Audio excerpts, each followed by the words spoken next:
கருணக்கிழங்கு செடி பாருங்க. கருணக்கிழங்கு செடி இவ்வளோ பெருசு இருக்குது பாருங்க. கருணக்கிழங்கு எவ்வளோ பெருசு இருக்குது பாருங்க. ஒரு 7 அடி 8 அடி தூரம் அகலம், ஒரு 5 அடி 6 அடி அகலம். இவ்வளோ பெரிய கருணக்கிழங்கு செடி பாருங்க, ஃபுல்லாக இருக்குது பாருங்க. இந்த வீடியோ யூஸ்ஃபுல்லாக இருக்கும்னு நீங்கள் எதுவும் சொல்கிறேன்னு நினைக்காதீங்க.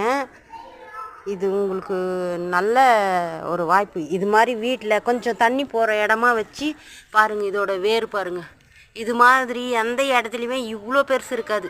தண்ணி நல்லா போகிற இடத்துல வச்சிட்டோம்னா நல்லா தளிர் வந்து இவ்வளோ பெரிய செடி.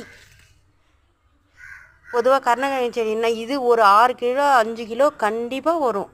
போன முறையே 3 கிலோ இருந்துச்சு. இது ஒரு செடியே 3 கிலோ இருந்துச்சு. இப்போது ஒரு 5 கிலோ 10 கிலோ இருக்கும். 5 கிலோ 6 கிலோ கண்டிப்பாக வரும். பெருசாக இருக்குது. இது மரம் மாதிரி இருக்குது பாருங்கள்.